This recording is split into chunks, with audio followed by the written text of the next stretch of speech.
Hey, thanks for joining me again today, working out the power of your salvation. Yesterday we covered the breastplate of righteousness, and today we're going to move on to verse 15 on our armor of God, what that looks like. And today it is the feet fitted with the readiness that comes from the gospel of peace. Boy, that's a mouthful, right? It's like, how is that armor? So the gospel of peace on your feet. What is that? Well, this one is kind of an easy correlation to think about with skates on my feet.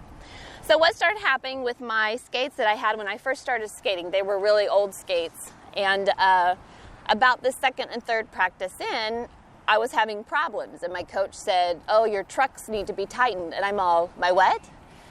Trucks?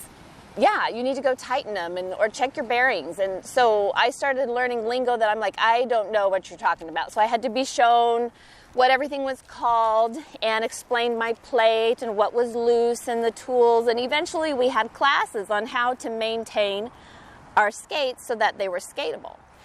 And our coaches had patience with us for the first few practices. They're like, you need to go fix that, take a class, and let's figure out how to make your skate skatable, because when you come to practice, you need to be ready to skate. So then it wasn't long that, when you've come into practices, start getting hollered at because you don't want to use your practice time to fix your skate. Your skate needs to be ready. Well, and then that applies to games. So now when we play games, during the game is not the time to fix your skate or to clean your bearings or to change your toe stop. During the game is not the time to fix them. Your skates need to be ready to go so that when you are skating, you are free to play the game. That's the gospel of peace on your feet. You need to be able to know how to get the gospel in your life.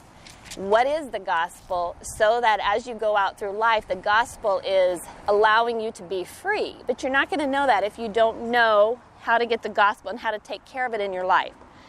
The gospel is the story of Jesus, and it's in the Bible. It's Matthew, Mark, Luke, and John. That's referred to the gospel because that tells the story of Jesus, and we refer to it as the good news. Well, when God sent his son Jesus, we celebrate it at Christmas and we celebrate his resurrection at Easter. So the story of his life pertains to how you're going to live your life and how you're going to deal with the hits and the falls in your game of life. But if you don't know Jesus and if you haven't read the gospel and you don't know Bible verses, you're not going to have the tools and you're not going to be steady. Your feet are not going to be ready, because Jesus brings peace, and it says the gospel of peace. Your life will be chaotic.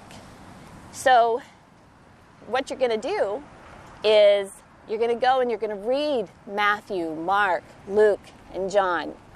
And you can always go back and read the story of Jesus and just start reading it, asking questions, and getting to know what's in the Bible, because it's there as your tool and help you to be able to play the game of life. And what do you say to God? You ask him for help. Ask him to give you insight. It's the same kind of thing.